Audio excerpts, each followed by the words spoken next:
notre ministre des Affaires étrangères, Maître Aïssata Tall Sall, était sur France 24. Nous allons écouter Maître Aïssata Tall Sall sur France 24. Les forces de sécurité lors des manifestations constituaient un sombre précédent pour le Sénégal.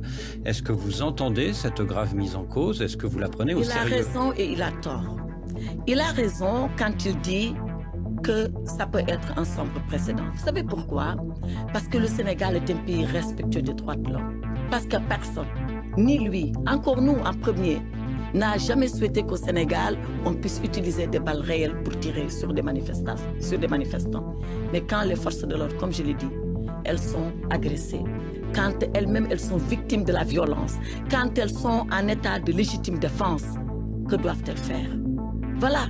Il n'y aura pas de sanctions contre les forces de l'ordre qui ont tiré à balles réelles? Bien sûr qu'on est en train d'enquêter, M. Boisbouvier. Bien sûr que quand le juge verra que le manifestant ou même la force de l'ordre en face a tiré parce qu'il était en état de légitime défense, que va faire le juge?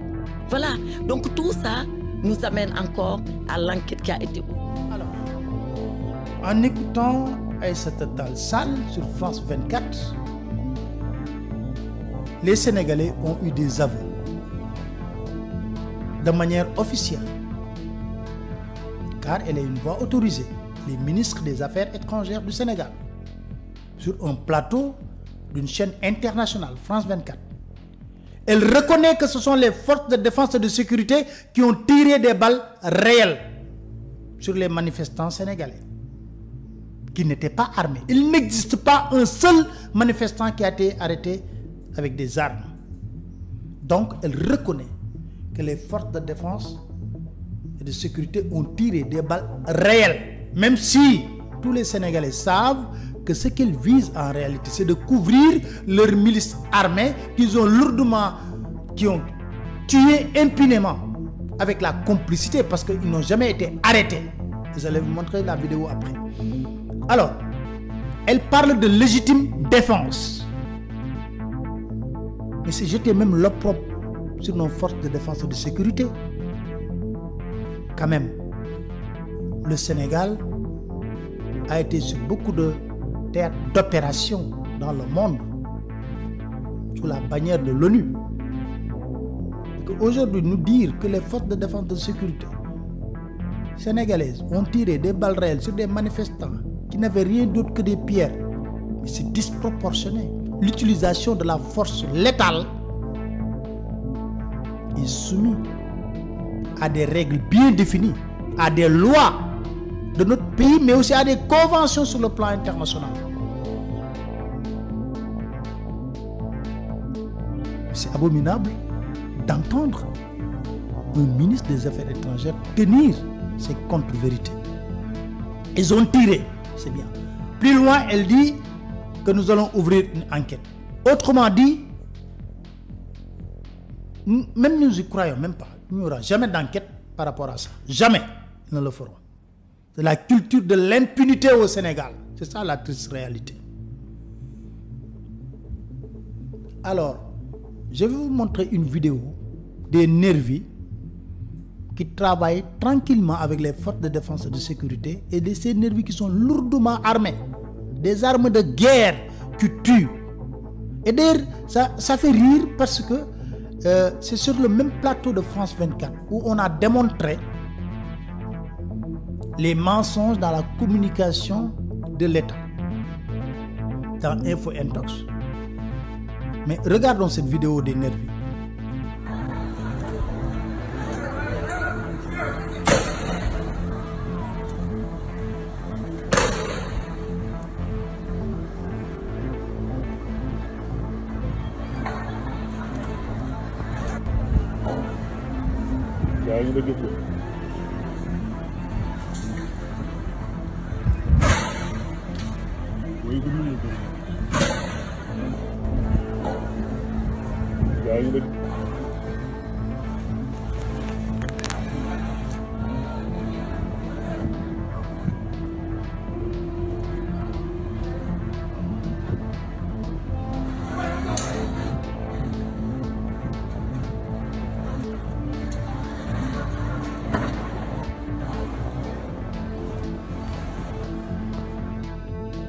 J'espère que cette vidéo est très claire.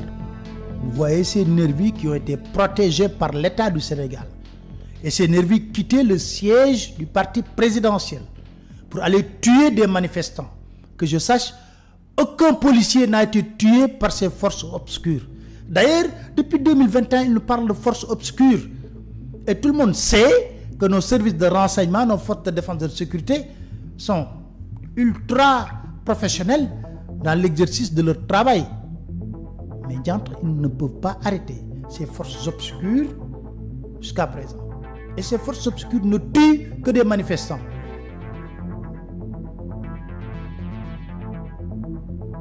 Alors, comment l'ONU va réagir maintenant s'il voit que les forces de défense et de sécurité tuent des Sénégalais dans des manifestations?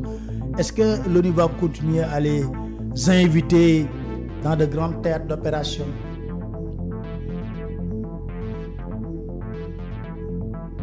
On l'a entendu également dire qu'elle soutient la candidature de Macky Sall pour un 3e mandat.